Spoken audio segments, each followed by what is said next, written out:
one main reason I really don't like this lens, the Fujifilm 15-45mm. But here are 5 things that are good about it that you might like and might want to consider if you're thinking about purchasing this lens. So the first thing is the size of it. It is so small, it's so pocketable. You could throw this thing into any bag of any size. It really doesn't take up too much room, and it sits on your camera as if it wasn't there. It works really well with something like the X-T30 Mark II and really inconspicuous. So the size of it is a big thumbs up, which leads into the weight of it. It is only 135 grams. It's so lightweight. Again, if you're on a hike, you're going on an adventure, you're doing street photography all day, you really are not going to notice the weight of this lens. So the first 2 major points about this lens is just the size and weight of it. It really is fantastic if you are going on some long haul kind of adventure. It's a really great thing. I think if you're a hobbyist travel photographer, this could definitely, for those reasons alone, be the lens for you. A thing that's always good to have is OIS.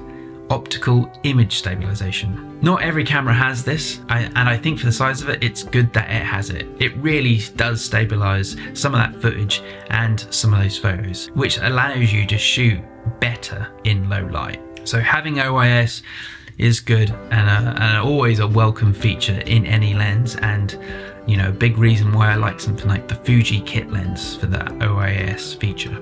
The focal range of this lens is fantastic. 15-45 is a good breadth. Again, for the size of this thing, this really has a good focal range. If you're going for a hike, a long walk, a day out, this thing is going to capture all of those beautiful landscapes, but also capture detail when you need it most. And the last thing is the price. This thing is really relatively cheap. For a Fuji lens, I think you can pick this up typically online for about 300 bucks. But if you bought this used, you could probably pick up half price. These type of lenses are always being sold on things like eBay, and I'm sure you could pick something up for a really good price. So they're my main 5 reasons why you really want to consider this lens. But before I tell you why, I want to mention my free London preset, which you can download from my website today. So go check that out. But this is the main reason that I'm not, and actually that lens is not even mine, it's my girlfriend's. It came with her Fujifilm X-T30 Mark II, and I've just been giving it a spin because I want to give you my thoughts as someone who is a professional who uses cameras on a day-to-day basis, and why I struggle with this lens, and it's definitely something not for me. But I will tell you who it is for in just a sec. So the main gripe I have with this lens is it has an electronic zoom, and that electronic zoom for street photography slows down the process. If I've got my camera turned off, the speed in which it turns back on again and is ready to shoot, well, there's a lag. Let me just explain, or let me just show you. So here's the X-T30 Mark II with the 15-45, and if I just turn this on, we're on now. That was a good couple of seconds for it really to get to a place where I was ready to shoot. As a street photographer, and this is the reason for me, as a street photographer, I need it to come on in an instant. I need it to be quicker than that. Even a second faster would be better. The speed in which it works is just too slow for me. Also, if you have a sleep mode feature on your camera, it will turn off and will retract, and again we'll have to turn it on to be ready to shoot. Now, some of you might be thinking, what is he on about? This is such a small little niggle for the price. You know, you should just be grateful. Well, I understand, but street photography and travel photography is a huge, well, it's my profession. It's something I deeply care about, and having missed so many shots with this lens, the frustration I felt not having it ready to shoot and be on guard, it has been, look, this is turning off now. So it's now gone in sleep mode, and this is what happened when I was out shooting. Is I thought I was ready for the shot, and you know, you have to obviously you turn it off to turn it back on. And we're back up. Yeah, take your time.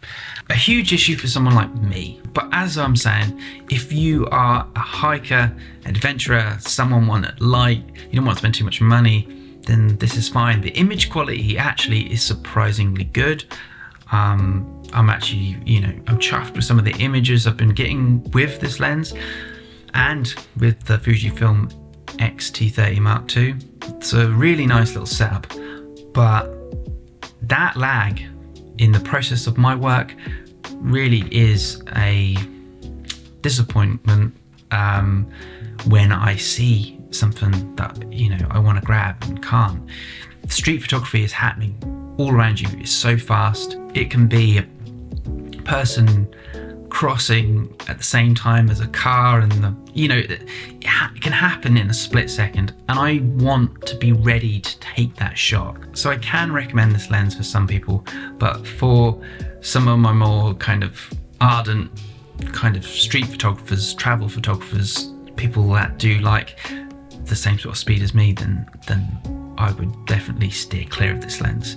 But you probably won't be looking at this kind of lens anyway, and you probably know, you probably know more about it than I do. But that's my experience, and that's how I feel about this lens.